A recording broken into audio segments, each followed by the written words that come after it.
예, 안녕하십니까. 유수봉입니다. 이번 시간에는 앱 인벤터에 대해서 살펴보도록 하겠습니다. 앱 인벤터는 우리가 이번 수업, 이번 강의에 사용하는 대표적인 소프트웨어입니다. 물론 이것만 가지고 끝까지 갈 생각이고요. 뭐 부수적으로 사용되는 건 에뮬레이터라고 해갖고 AI 스타터라는 프로그램이 있습니다. 뭐 그 정도 추가해서 사용할 계획입니다. 어려운 내용은 아니고요.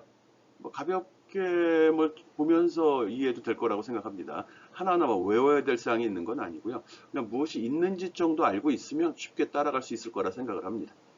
예, 오늘 학습할 내용들 한번 살펴보도록 하겠습니다.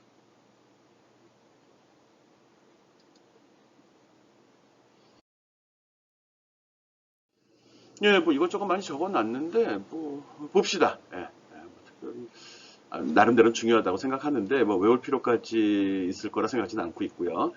앱 인벤터의 개발 환경, 앱 인벤터를 사용하기 위해서는 기본적으로 갖춰야 될 사항, 알아야 될 사항들 가볍게 설명하겠습니다. 뭐 크롬 브라우저 설치해야 되겠죠. 크롬 브라우저. 그리고 구글 계정 있어야 되고 이건 지난 시간에도 이야기를 했습니다.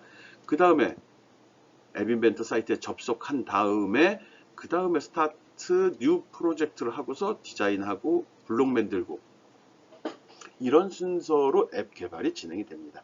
물론 이 과정이 끝나게 되면 그 다음에 내가 만든 앱 프로그램이 잘 동작하는지 검사를 해봐야겠죠.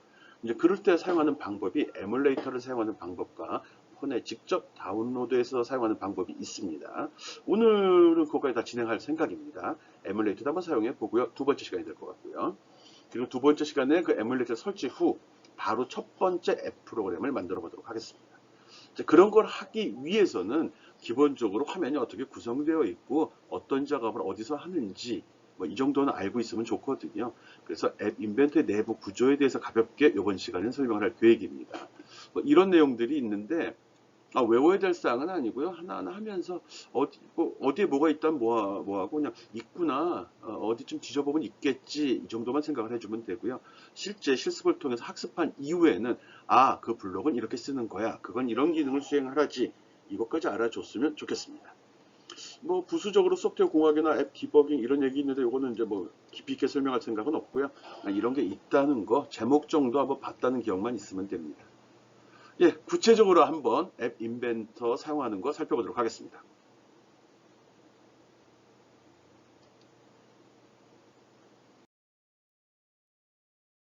예, 앱 인벤터 개발 환경. 앱 인벤터, 앱 인벤터, 앱 인벤터. 요 말만 잘 기억해 주면 되는 거죠. MIT에서 현재 개발을 하고 지속적으로 유지 보수를 하고 있기 때문에 요즘은 그냥 앱 인벤터란 말과 이제 더불어서 MIT 앱 인벤터란 표현도 많이 사용을 하고 있습니다. 그리고 밑에 요 로고, 요게 안드로이드 로고죠. 지금 우리가 설명하는 내용들은 다 안드로이드 OS에서만 사용이 가능합니다. 즉 여러분이 이거를 실제로 폰에서 실습해 보고자 한다고 그러면 안드로이드 OS가 설치되어 있는 폰이 필요합니다. 또는 태블릿이라도 상관이 없습니다. 단 iOS를 사용하는 경우는 좀 문제가 됩니다. 그래서 강의 계획에서도 그런 걸 주의 깊게 설명을 해놨는데 꼭 안드로이드 폰을 준비해서 이 수업을 따라오기 바랍니다.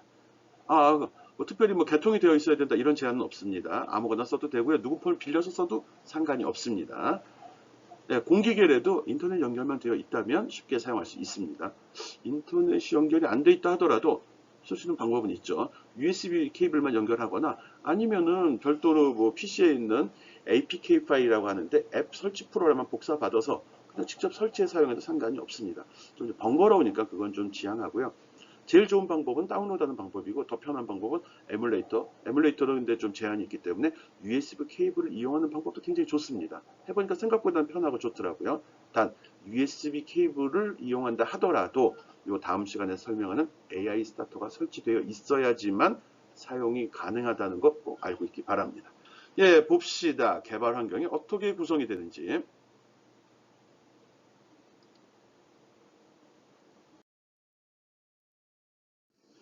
예, 앞에서도 많이 설명을 했지만 앱 인벤터는 크롬 브라우저를 사용해서 하도록 하겠습니다. 인터넷 익스플로러, 엣지 이런 프로그램 되지 않습니다. 그래서 예, 꼭 구글에 접속해서 크롬 브라우저를 설치한 다음에 따라와 주기 바랍니다. 오케이?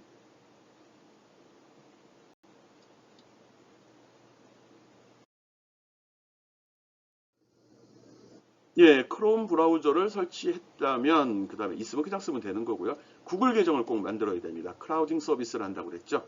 예, 인터넷상으로 접속해서 해당하는 서버에 들어가서 우리는 작업을 하는 거거든요. 물론 일부는 내 프로그램에서 돌겠지만 모든 데이터나 처리는 서버에서 이루어지고 있기 때문에 이게 이제 구글에서 개발이 되고 MIT에서 유지보수 추가 개발을 하고 있기 때문에 우리는 구글 계정이 있어야지만 이 서비스를 받을 수 있습니다. 이미 대부분 다 있다고 생각을 하고요. 없을 경우 빨리 만들어주기 바랍니다. 추가 설명 안 해도 되겠죠? 예, 통과.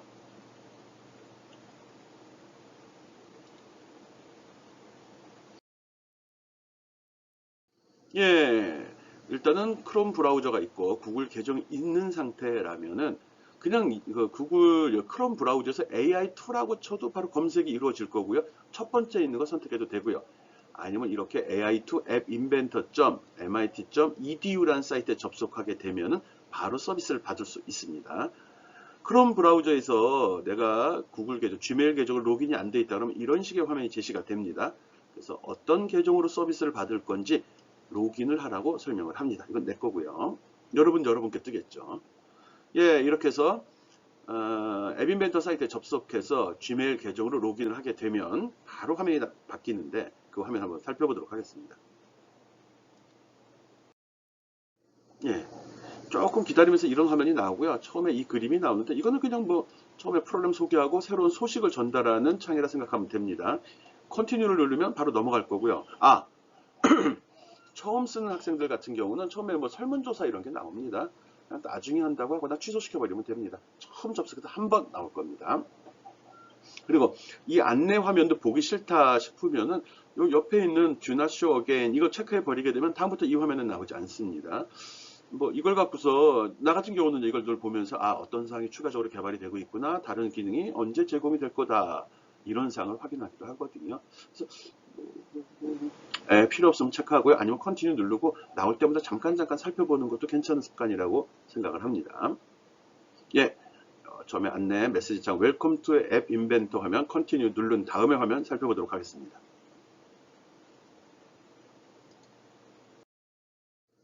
예, 아마 여러분이 들어가면 처음에 다른 화면이 나오게 되고요. 위에 부분에 이런 화면이 나올 겁니다.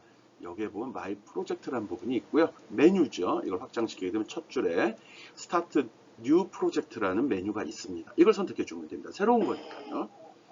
네. 그리고 창이 열리게 되면 이런 창이 열리는데 여기다가 스타디라고 이름을 지정해 줍시다. 프로젝트입니다. 이 프로젝트 이름이 바로 앱 이름이 되는 거고요. 나중에 저장시킬 때 파일 이름으로도 사용이 됩니다. 한글 특수문자 빈칸 사용하면 안 되겠죠? 가능하면 쓰지 맙시다. 한글은 되는데 한글 쓰지 맙시다. 예, 오류 발생 가능성이 있습니다. 스타트 뉴 프로젝트 메뉴를 선택을 하고 여기다 프로젝트 이름을 집어넣어 주라고 이야기했습니다. 예, 그 다음 단계 봅시다.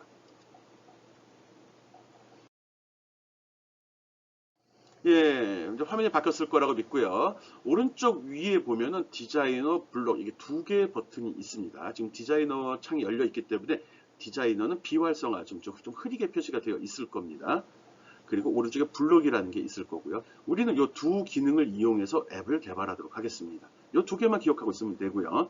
혹시 작업하는 환경이 그림이 틀리다 싶으면은 디자이너인지 블록인지 꼭 확인해 주면 됩니다. 아, 위에 나온 거는 내 이메일 계정이죠. 누구 계정으로 지금 작업을 하고 있는지 확인하려고 나오는 거니까요. 오른쪽 위라고 했습니다. 오른쪽 위.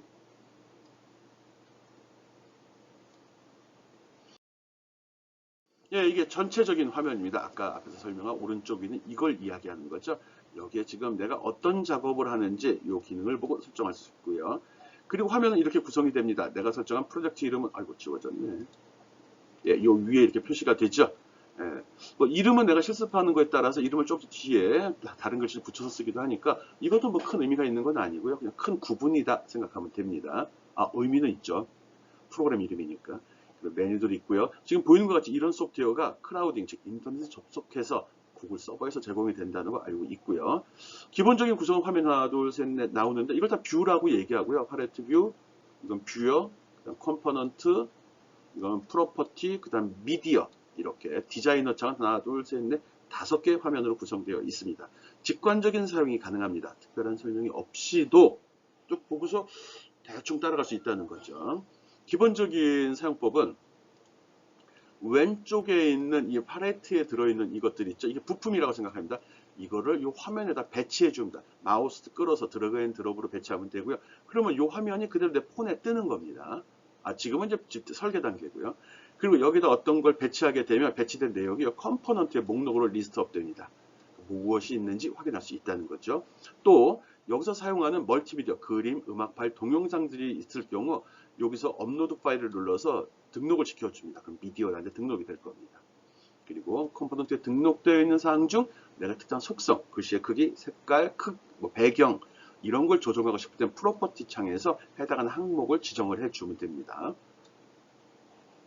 그리고 왼쪽에 있는 팔레트는 이게 이제 부품이라고 그랬죠. 사용하는 여기 구성 요소들 밑에 다양한 것들이 또 추가로 있습니다. 이번 시간이 지나가면서 하나하나 살펴보도록 하겠습니다.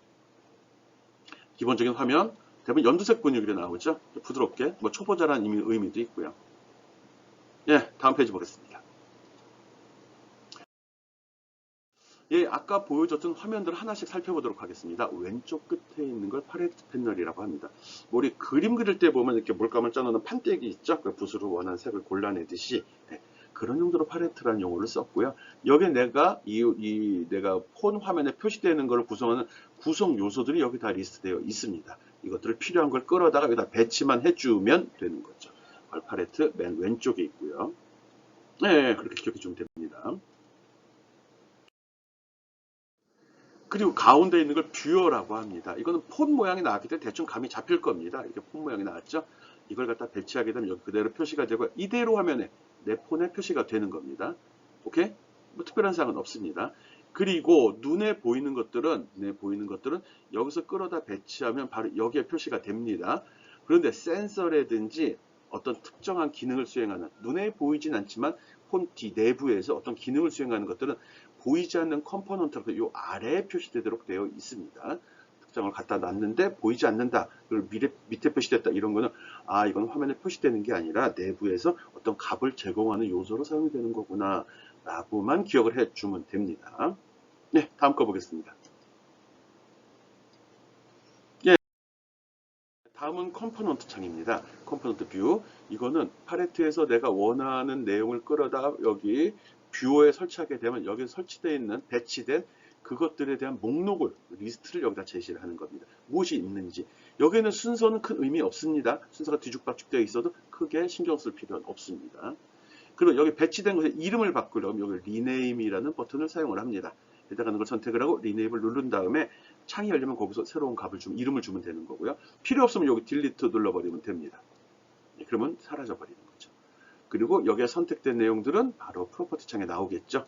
어쨌든 컴포넌트 창이라는 것은 지금 내가 디자인하는 이 화면, 폰 화면에 배치되어 있는 부품들이 나온다, 구성 요소들이 나온다, 이렇게 생각을 해주면 됩니다. 그 다음에 아래쪽에 보면 미디어라는 창이 있습니다.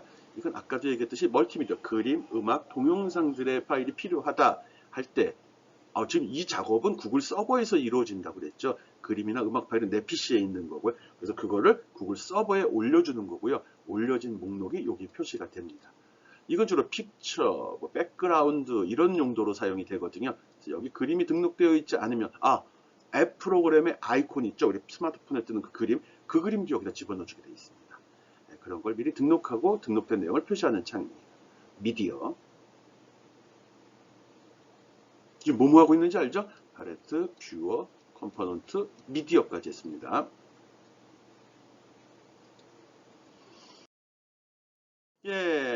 오른쪽 맨 끝에 있는 프로퍼티 창입니다. 프로퍼티 창.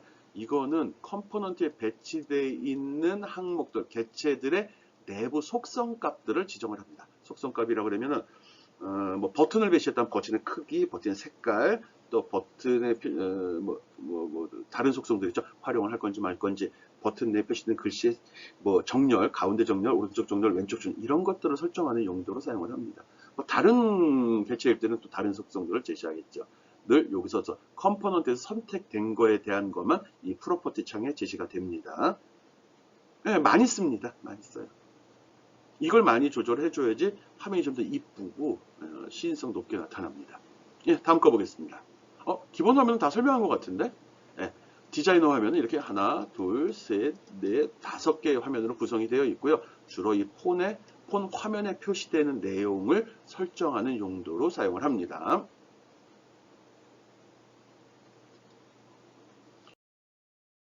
예, 그 다음 오른쪽 위에서 블록이라는 걸 주세요.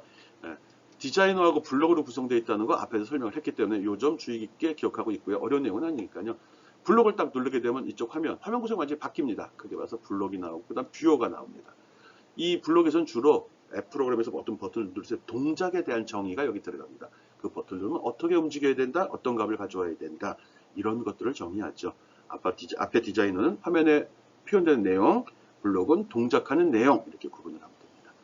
이 블록에 보면 크게 봐서 이게 빌트인이라는 게 있어 기본적인 기능들, 화면 구성과 상관없이 기본으로 사용되는 기능들이 있고요.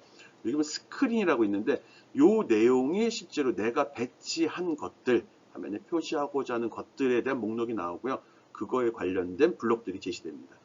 뭐 이미 알겠지만 앱 인벤트는 블록 코딩 방식을 채택하고 있습니다.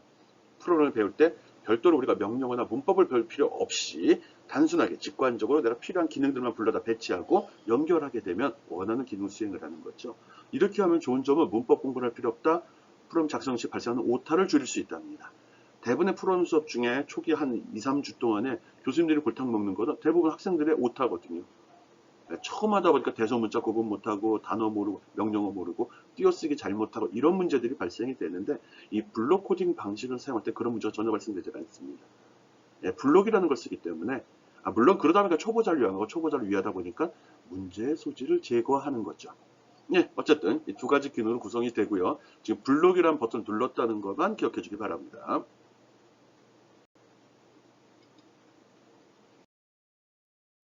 블록 편집기는 앞에서도 이야기했지 블록이라는 것 속에 빌트인과 스크린이 있습니다. 요건 내가 아까 앞에 디자인에서 배치한 그 객체들이 나오고요. 이 빌트인은 기본적인 기능들, 어떻게 보면 프로그램 명령어들이 여기다 배치되어 있다 생각하면 됩니다. 쉽죠. 그리고 추가로 얘기하면은 작성하는 것 중에 블록 중에 오류가 있으면 여기에다 표시가 됩니다. 여기 뭐 워닝과 요게 워닝이고 요게 에러거든요. 에러가 있을 경우는 전혀 수행이 안 되는 거고요. 워닝이 발생됐을 경우는 잘못 수행될 우려가 있다, 가능성이 있다 이렇게 생각하면 됩니다. 화면의 확대 축소에 대해서는 그냥 컨트롤 키를 누르고 스크롤바를 위로 올리고 내림으로써 화면 확대 축소가 되고요. 여기 배치된 객체는 마우스 당기면 드래그 앤 드롭이 됩니다. 요거는 뭔지 알죠? 특별한 설명이 없어도 삭제, 끌어다 집어넣으면 삭제가 됩니다. 아니면 해당 객체를 선택하고 딜리트 버튼을 눌러도 됩니다.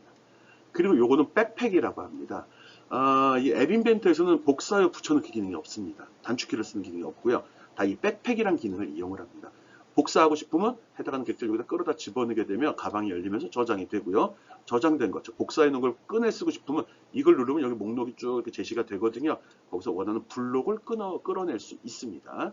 컨트롤 C, 컨트롤 V가 제공되지 않는 반면에 백팩이란 기능이 있어서 복사에 붙여넣기 기능을 할 수 있다는 거 알고 있으면 됩니다. 백팩, 휴지통, 확대 축소, 그리고 오류 메시지 표시 이렇게만 기억해 주면 되겠죠. 다음 거 보겠습니다.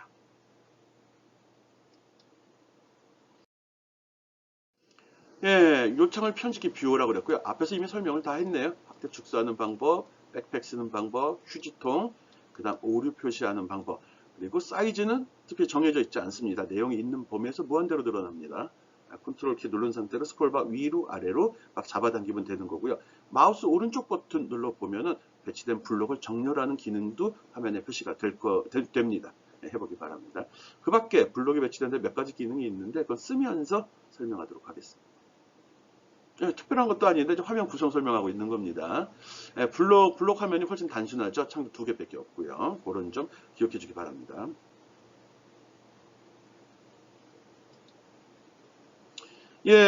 그러면 앱 프로그램 할 때 이 컴포넌트와 블록에 대해서 한번 살펴보도록 하겠습니다. 컴포넌트는 화면에 표시되는 것들 또는 어떤 정보를 제공하는 것들, 어떤 객체란 말도 하고요. 컴포넌트 부품이란 표현도 많이 쓰거든요. 아니 구성 요소란 말도 쓰죠. 블록은 그거를 표현하는 건데 내가 원하는 것들을 거의 블록 형태로 만들었기 때문에 블록이라는 표현을 참 많이 쓰고 있네요. 봅시다. 이건 뭐야? 컴포넌트는 주로 디자이너에서 사용했던 그런 항목들이고, 블록에서 쓴 거는 뭐 이런 것들이 있다고 그러네요. 이게 뭔지 이거 깊이 있게 볼 필요는 없고요. 그냥 조금 관심 있는 친구들은 좀 전문적으로 구분을 한다 생각을 하면 됩니다. 컴포넌트는 화면을 구성하는 요소들이라고 이야기했고요. 여기는 보이는 컴포넌트와 보이지 않는 컴포넌트들이 있습니다. 보이는 컴포넌트라는 건 버튼이라든지 박스라든지 그림이라든지 목록이라든지 이런 걸 이야기합니다. 여기 라벨과 텍스트 박스는 화면에 표시된 건 유사해 보이는데, 라벨은 주로 그림이나 글씨나 문자 표시용으로 많이 쓰고요. 출력용. 텍스트 박스는 출력과 입력이 동시에 가능한 그런 컴포넌트입니다. 컴포넌트. 이 보이지 않는 컴포넌트는 텍스팅, 이건 문자입니다. 우리 SMS라고 했죠. Short Message Service, 문자 보내는 문자 기능, 또는 센서, 또 음성 지원, 이것도 센서거든요. 이런 기능들입니다. 이거는 어떤 정보나 기능을 제공하는 거죠. 화면에 바로 표시되는 건 아니거든요. 물론 여기서 공급된 데이터를 갖다가 표시할 수는 있습니다. 하지만 이것들을 디자이너 창에서 배치했을 때 이거는 화면에 표시가 되지 않고요. 화면 아래쪽에 이렇게 목록으로 표시가 됩니다. 그래서 Non-Visible Component라고 아마 밑에 제목이 나올 겁니다. 블록은 크게 봐서 이벤트하고 반응형 프로시저 구출이 있거든요. 뭐 이렇게 크게 구분이 된다는 것만 알면 됩니다. 이벤트는 버튼을 눌렀을 때, 문자가 도착했을 때, 이런 식으로 어떤 사건이 발생한 어떤 변화가 있는 걸 이야기합니다. 오케이? 그렇지 않고 반응형 프로시저도 함수라고도 해도 되고요. 동작이라고 이야기해도 됩니다. 그래서 여기에 뭐 소리를 내게 해라, 또는 이미지, 그림이 움직여라, 이런 것들입니다. 뭐 유사해 보이는데 조금 차이는 있습니다. 구분할 필요 없습니다. 몰라도 됩니다. 오케이? 요 정도 구분했으면 되지, 이것까지 뭐 쓰면서 자연스럽게 이해되고 습득됩니다. 네, 다음 단계 한번 살펴보겠습니다. 네, 보이는 컴포넌트, 보이지 않는 컴포넌트 앞에서도 많이 강조했습니다. 보이지 않는 컴포넌트는 데이터를 공급하는, 제공하는 기능이고, 기능을 수행을 하고 주로 폰에 내장된 기능을 사용을 합니다. 센서들 많이 들어있다고 그랬죠. 그래서 첫 시간에도 그런 거 과제로 제공을 했었습니다. 어떤 게 들어있는지, 어떻게 운영되는지, 그 센서가 무슨 기능을 수행하는지 알고 있으라는 거죠. 보이는 컴포넌트는 버튼이라든지 텍스트 박스, 레이블 등에 해당이 되고요. 이런 거 쓸 때 속성값을 잘 조정을 해줘야지 화면에 이쁘게 표시가 됩니다. width, 폭을 얘기하죠. height, 높이 얘기하죠. 텍스트 표시되는 문자 얘기합니다. 얼라인이라는 게 나오는데 그건 정렬입니다. 오른쪽 맞춤, 왼쪽 맞춤, 위로 맞춤, 아래로 맞춤, 이런 용어들, 이런 거 기능을 설정하는 거죠. 백그라운드 컬러는 배경 색깔이 되겠죠. 폰트는 글자체, 모양, 뭐 기타 등등이 있고요. 여기 enable이라는 속성이 있거든요. 이거는 어떤 객체를 버튼을 배치해서 그림을 배치했을 때 그걸 동작시킬 건지 말 건지를 결정하는 그런 기능입니다. enable이 체크가 되어 있어야지, 좀 true로 되어 있어야지 그 버튼은 제대로 동작을 합니다. 만약 enable을 꺼버리게 되면 속성창에 나오거든요. 그러면 그 버튼은 동작을 하지 않습니다. enable이라는 거 기억해 주기 바랍니다.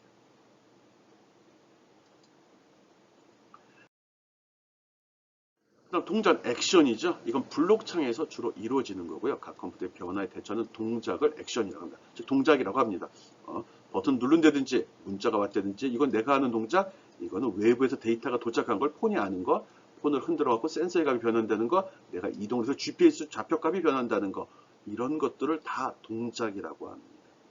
기존 프로그램들은 수치 계산에 치중을 했는데, 우리는 지금 앱 프로그램이거든요. 스마트폰에서 사용을 하거든요. 그래서 앱에 발생된 이벤트에 반응하는 형식으로 주로 프로그램을 작성을 합니다. 버튼을 눌렀을 때 뭐 한다? 스마트폰을 흔들면 어떻게 한다? 내가 사진을 찍으면 어떻게 한다? 또 내가 말을 하면 어떻게 한다? 이런 식으로 이루어지는 걸 다 동작이라고 얘기합니다. 설명 그렇게 되어 있네요. 동작, 이렇게 이벤트라고도 하고요. 이벤트에 따른 뭐 대응, 이렇게 생각해도 되겠네. 대처하는 일. 오케이.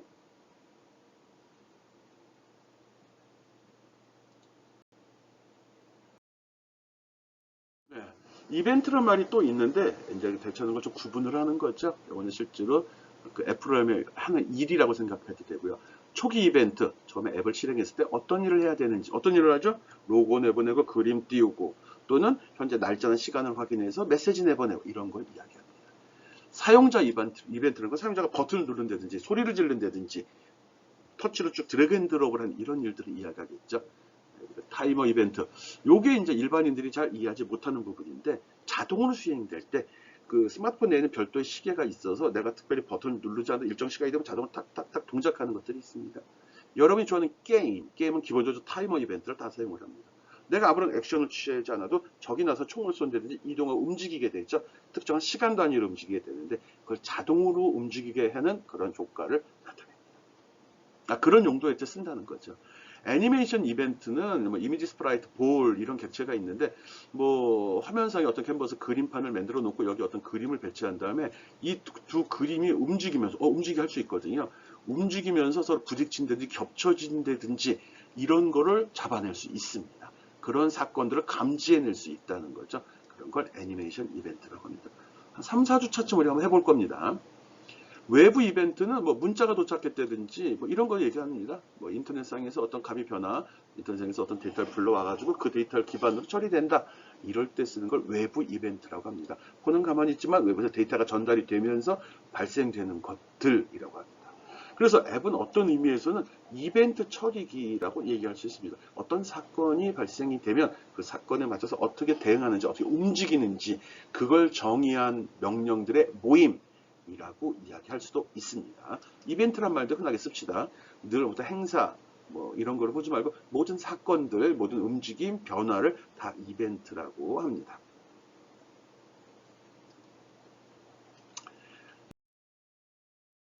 네, 초기 이벤트, 이 뒤에 나온 이벤트 사항들은 좀 가볍게 넘어가겠습니다. 하면서 다 알게 되는 거거든요. 초기 이벤트는 앞에도 설명했듯이 처음에 앱을 켜자마자 수행된 그런 작업들을 이야기합니다. 새로운 메모리를 확보한다든지 화면을 초기화하고 이런 메시지를 내보낸다든지 하는 작업을 초기 이벤트라고 합니다. 앱이 수행되면 제일 먼저 해야 될 보이는 작업도 있고 보이지 않는 작업도 있습니다. 그런 걸 모두 초기 이벤트라고 합니다. 예.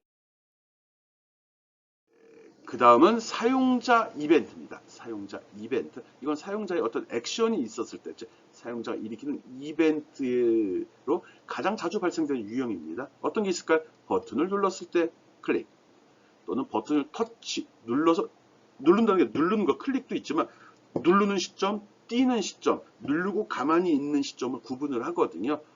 됩니다. 그래서 터치다운 눌렀을 때, 누르고 오랫동안 누르고 있을 때 이런 식의 사용자 이벤트를 감지하는 거, 그거에 따라서 어떤 액션을 취하는 거를 이야기합니다. 그런 걸 사용자 이벤트라고 합니다.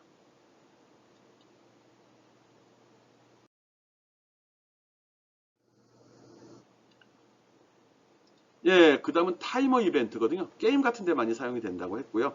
애플은 혼자 스스로 움직일 때 어떤 시간이 되면 어떤 액션을 취해라, 어떤 변화가 있어라, 또 변화 있으면 몇 초 단위로 무슨 작업을 해라, 이러는데 주로 사용합니다. 일정한 시간 간격으로 자동으로 실행시켜주는 그런 동작 유형을 타이머 이벤트라고 하고요. 애니메이션, 게임 같은 데 많이 활용이 됩니다. 조금 이제 상품을 익힌 다음에 하면 좋습니다. 이건 볼이라는 객체를 이용해서 자동으로 좌표값을 10씩 증가시키는 거네요. 나중에 한번 해보도록 하겠습니다.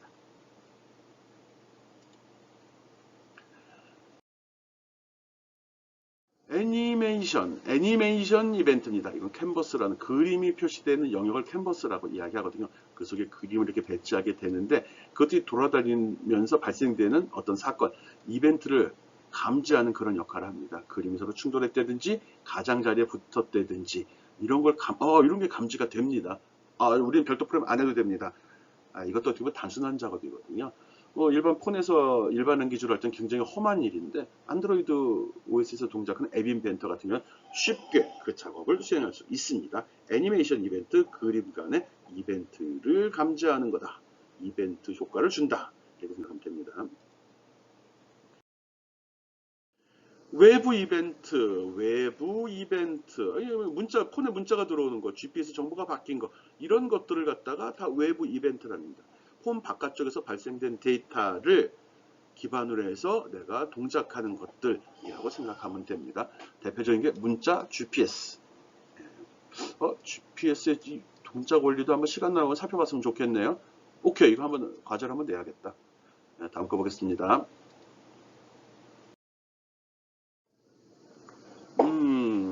보자. 조건을 검사하는 블럭인데 요건 이제 보다 이제 소프트웨어적인 프로그래밍 요소가 좀 들어가는 부분들입니다.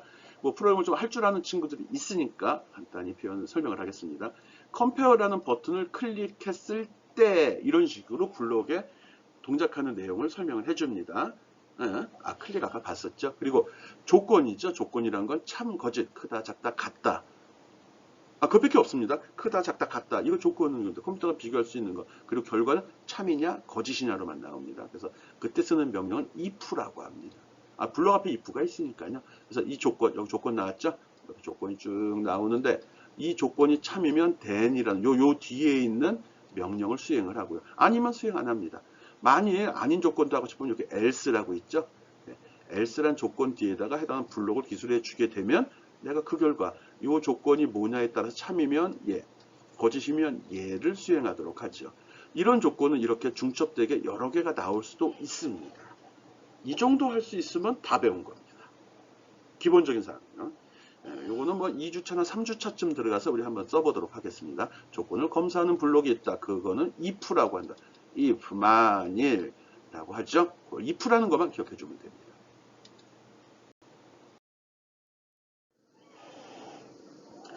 그 다음에 반복하는 블록입니다. 컴퓨터를 쓰는 이유는 뭐죠? 규칙적으로 반복하는 작업을 수행을 아주 빠르게 한다. 그리고 짜증도 안 내고 그걸 기억할 수도 있다. 이거죠. 그때 사용되는 명령은 for라는 명령입니다. 이런 구조로 되어 있죠. 반복이에요. 반복하려면 기준이 있어요. 몇 번 해야 되느냐. 그 기준을 설정해야 되죠.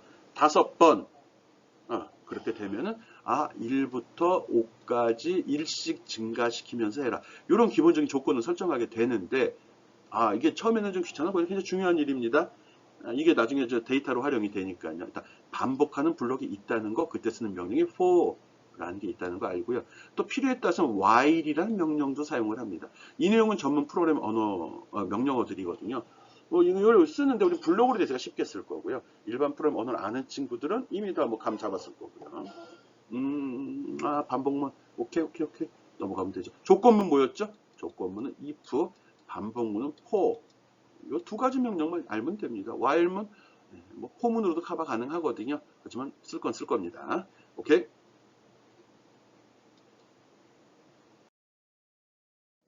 뭐 기억하는 블록, 메모리 된다는 거죠. 이때 보면 이거는 별도로 베리어블이라는 영역이 있고요. 이니셜라이즈 초기화해라, 글로벌 전체적으로, 그리고 요게 변수 이름입니다.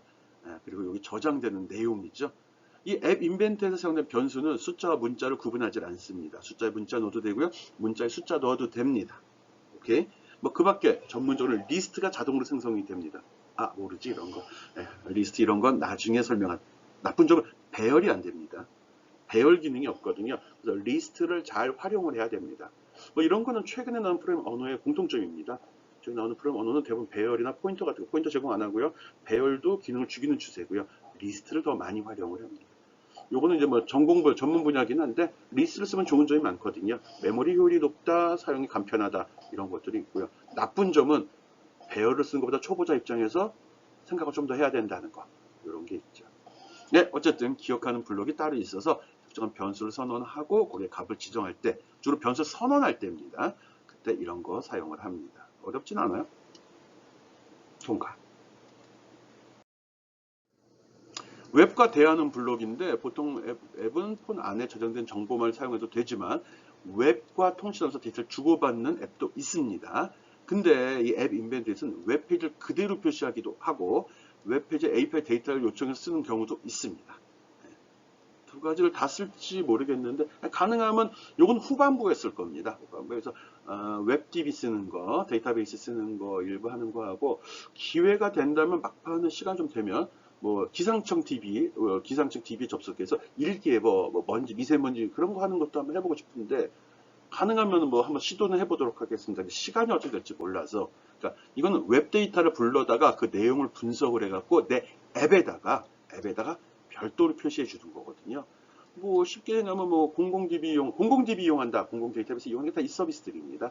기상청, 뭐 경찰청 접속해서 뭐 버스 정보, 즉 버스가 어디 있는지, 몇 명 탔는지, 언제 도착한 이런 것도 거기에 그 경찰청 아닌가? 네, 그런 DB도 갖다 쓸 수 있습니다. 물론 DB 소유자가 데이터를 공유한다고 공공 DB 공개를 한 경우만 사용이 가능합니다. 대표적인 게 기상청 데이터는 공유가 되고 있거든요. 예, 욕심은 있는데 여러분하고 어디까지 진행이 될지 모르겠습니다. 예.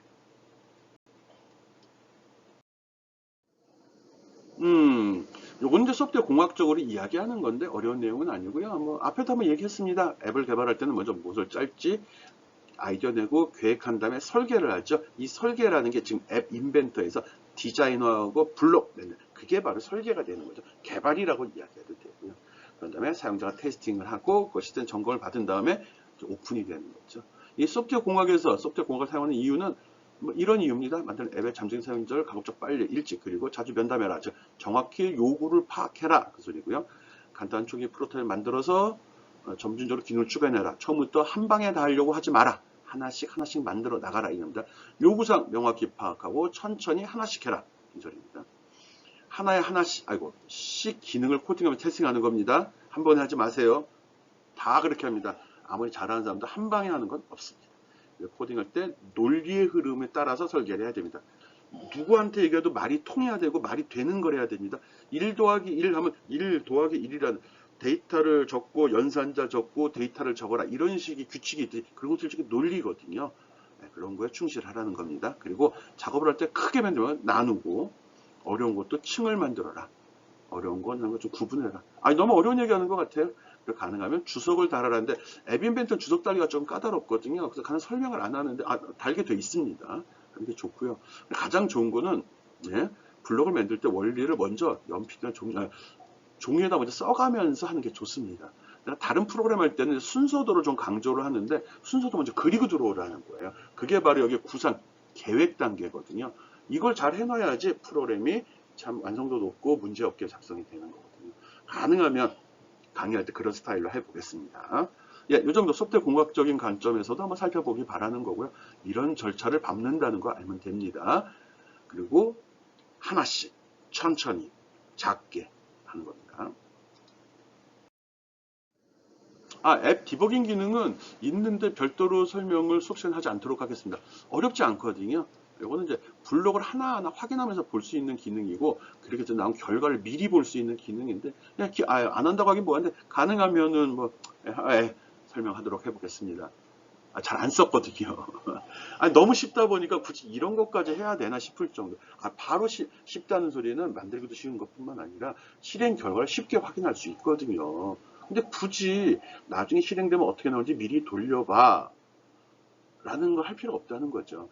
앞에서 에뮬레이터 기능을 다음 시간에 바로 설명을 할 건데 에뮬레이터도 가능하면 쓸 필요가 없거든요. 뭐 해보면 알겠죠.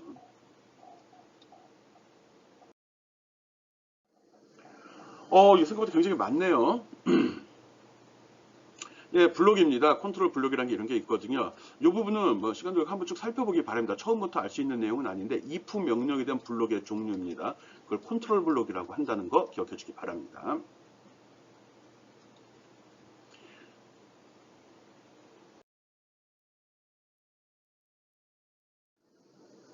그 다음은 로직 블록이다. 논리적인 판단을 하는 겁니다. 참이다, 거짓이다, 같다, 다르다, and, or와 논리 연산하는 내용들이 들어있는 거죠. 이 정도 알아주면 됩니다. 이미 다 쓸 건데 이 빌트인에 들어있는 로직이란 블록에 무엇이 들어있는지 한번 살펴보자는 의도로 해놓은 건데 강의 시간 길어지면 학생들이 많이 싫어하기 때문에 뭐가 있는지만 가볍게 설명했습니다.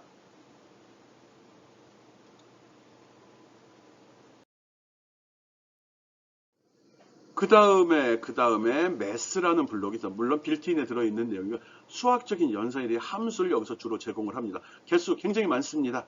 뭐 우리는 주로 요 정도까지 쓸 생각이고요. 그리고 뭐 요 정도 반올림하는 거 쓸 거고요. 랜덤하는 거 쓸 거고요. 요거 쓰겠구나. 요 정도 쓸 겁니다. 많지만 전문적인 건 크게 신경 쓰지 않아도 됩니다. 매스라는 곳에 수학적인 함수 연산자들이 들어있다는 거 기억해 주기 바랍니다.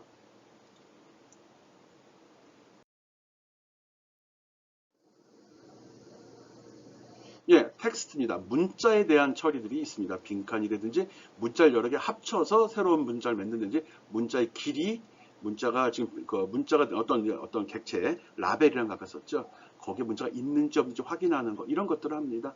나머지 기능은 뭐 필요에 따라서 하도록 하겠습니다. 재밌는 기능들이거든요. 나중에 음성 인식 같은 거 할 때 이 기능들은 사용할 계획입니다. 텍스트는 문자 처리 이렇게 기억해 주기 바랍니다.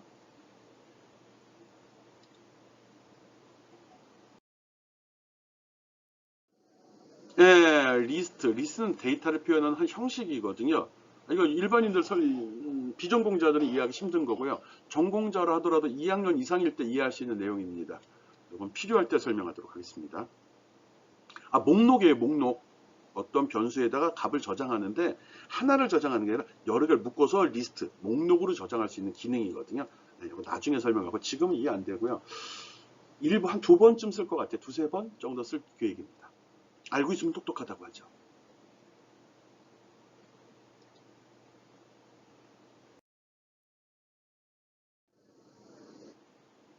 네, 다음은 컬러입니다. 네, 화면을 이쁘게 구성해야 되는데 그러면 색깔을 지정해야 되죠. 배경 색깔 아니면 텍스트 색깔 이럴 때 주는 건데 솔직히 우리가 색깔 이름을 잘 모르잖아요. 이거 무슨 색이죠? 이거 흰색, 이거 검정색. 예. 그럼 이거 무슨 색이에요? 초록색. 그럼 이거 무슨 색이에요? 노란색. 이거 똥색, 고동색. 그럼 이거 무슨 색이에요? 이런 식으로 색깔이 대여섯 개만 넘어가도 우리는 색깔 이름을 나타낼 수가 없거든요. 또 색은 아주 미세한 차이를 가져도 다른 색이거든요. 그러다 보니까 에빈밴드는 기본적으로 컬러 블록들이 제시를 합니다. 물론 자바나 HTML이나 아니면 자바스크립트를 한 친구들은 그 컬러 코드 있죠. 그걸 써도 됩니다. 이런 식으로 컬러 코드를 만들어 쓰는 방법도 있습니다. 전문적인 내용은 아니니까요. 우린 단순하잖아요. 빨간색, 노란색, 초록색, 흰색, 검은색 요 정도밖에 쓰지 않을 겁니다. 그때 쓰는 겁니다. 색깔을 지정하는 블록 이렇게 기억해 주면 되겠죠. 일단 베리어블 이게 이제 값을 저장하는 변수라는 겁니다. 변수인데 베리어블 이걸 누르면 나타나거든요. 초기값을 설정하는 거, 저장된 값을 불러내는 거, 새로운 값을 저장하는 거 이런 거랍니다. 또 요거는 요건 지역 변수라는 거거든요. 그 변수가 유효하게 이것들은 전체 그 블록 창에서 100% 어디든지 다 쓸 수 있는 그런 변수입니다. 즉 어떤 값이 저장되어 있는 방입니다. 방 이름이고요. 변수라는 건 방 이름이거든요. 값이 저장되어 있는 다 쓸 수 있다는 거고요. 요 밑에 걸 쓰게 되면 특정한 구역에서만 그 이름을 쓸 수 있도록 하는 지역 변수를 선언하는 방법입니다. 그런 거만 알고 있으면 되고요. 별거 아니에요. 통과. 그다음 프로시저. 요거는 한 4주, 5주 차에 나올 건데 함수입니다. 내가 어떤 작업을 처리하는데 그 작업이 여기저기 반복적으로 쓰여. 한 번 쓰고 끝나는 게 아니야. 이 버튼 누를 때도 이 일을 해야 되고 요 버튼 누를 때 그 일을 해야 돼.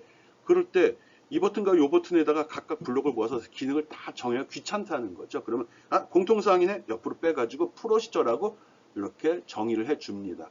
그럼 나중에 그 이름만 불렀으면 되죠. 이렇게 두 가지. 일만 처리하고 끝나는 경우 일을 처리하고 요 소켓 있죠. 값을 전달하는 경우가 있어요. 그래서 이거는 끌어대놓고 만들고 이름을 요 속에 이름을 고쳐주게 되면 요게 추가로 블록이 계속 추가됩니다. 여기 추가되면서 나옵니다. 내가 만든 블록이 표시가 된다는 거죠. 요거 한 4, 5주쯤에 할 테니까 그때 살펴보도록 합시다. 이거는 반복적으로 수행되는 작업들의 묶음이라고 생각해 주면 됩니다.